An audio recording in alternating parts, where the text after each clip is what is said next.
जय श्री कृष्ण। राधे राधे दर्शकों कल हमने पुरुषोत्तम मास महात्म्य के दूसरे दिन की कथा का श्रवण किया। आज हम तीसरे अध्याय की कथा का श्रवण करेंगे। हमारे चैनल पर आपको पुरुषोत्तम मास महात्म्य के सभी अध्याय की कथा श्रवण करने को मिलेगी, इसलिए प्लीज़ हमारे चैनल को सब्सक्राइब जरूर कर लें। चलते हैं तीसरे अध्याय की ओर। बोलो श्री कृष्णचंद्र भगवान की जय। हे नारद जी, जो कुछ कृष्ण जी ने युधिष्ठिर से कहा वही मैं तुमसे कहता हूँ।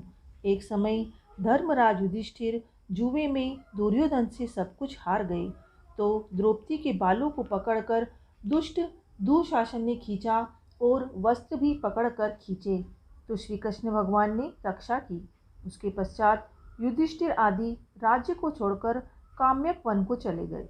वहाँ पर वन में युधिष्ठिर आदि बाल बिखरे वन में रहने वाले हाथियों की तरह वन के फलों को खाकर अति दुख को प्राप्त हुए। एक समय देवकी के पुत्र श्री कृष्ण भगवान उनको दुखी जानकर काम्यक वन को गए। उस समय युधिष्ठिर आदि श्री कृष्ण भगवान को देखकर ऐसे हुए मानो देह में प्राण आ गए हो। वे बड़े प्रेम से मिले और हरि के चरण कमल में नमस्कार किया। द्रौपदी ने भी प्रणाम किया। राजा युधिष्ठिर और द्रौपदी को दुखी देखकर श्री कृष्ण भगवान भी अत्यंत दुखी हुए। जब विश्वात्मा भक्तवत्सल भगवान दुर्योधन को भस्म करने के लिए कोप किया, तो मानो करोड़ों काल कराल समान श्रीमुख से प्रलय काल की अग्नि उठी हो और दांतों को पीसते हुए मानो त्रिलोकी को भस्म कर देंगे। तब अर्जुन कृष्ण भगवान को क्रोध में देखकर भय से कांप उठा। युधिष्ठिर और द्रौपदी तथा दूसरे उपस्थित वृंद हाथ जोड़कर भगवान को प्रसन्न करने के लिए स्तुति करने लगे। अर्जुन कहने लगे, हे कृष्ण, हे जगन्नाथ, हे नाथ, मैं जगत के बाहर नहीं हूँ, फिर भी आप मेरी रक्षा क्यों नहीं करते? आप तो सारे जगत की रक्षा करने वाले हो। जिसके नेत्र के गिरने से ब्रह्म का पतन हो जाता है, जिनके कोप से क्या कुछ न हो जाए, कोई नहीं कह सकता। हे तात, हे जगतपते, इस संहार करने वाले क्रोध को हरो। आपके क्रोध से संसार में प्रलय हो जाएगा।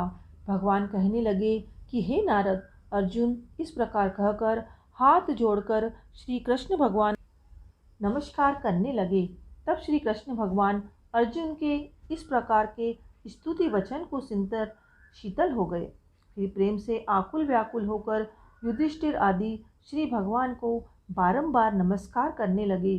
श्री नारायण कहने लगे कि हे नारद जी, इस प्रकार प्रेम से मग्न हो सिर झुकाकर हाथ जोड़कर बारंबार भगवान कृष्ण को नमस्कार कर अर्जुन ने जो प्रश्न किया वह मैं तुमसे कहता हूँ। हरि भगवान यह सब सुनकर पांडवों के हितकारक वचन कहने लगे। श्री कृष्ण कहने लगे, हे अर्जुन, मेरे वचनों को सुनो और आपने जो अपूर्व प्रश्न किया है सो यद्यपि मैं उसका उत्तर देने में समर्थ नहीं, यह गुप्त प्रश्न ऋषियों को भी कठिन है, तो भी हे अर्जुन, मैं तुम्हारी मित्रता और भक्ति से प्रसन्न होकर अत्यंत कठिन उत्तर को क्रम से कहता हूँ, सो सुनो।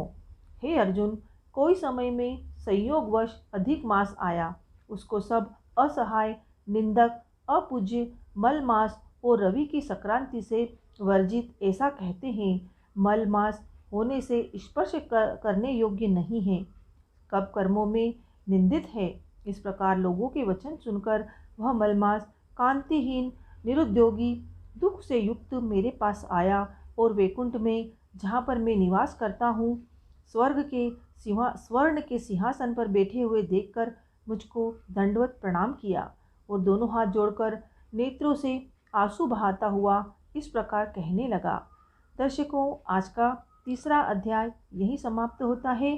कल हम सुनेंगे चौथे अध्याय की कथा। सभी अध्याय की कथा आपको हमारे चैनल पर मिलने वाली है, तो प्लीज़ चैनल को सब्सक्राइब जरूर कर लें। जय श्री कृष्ण। राधे राधे।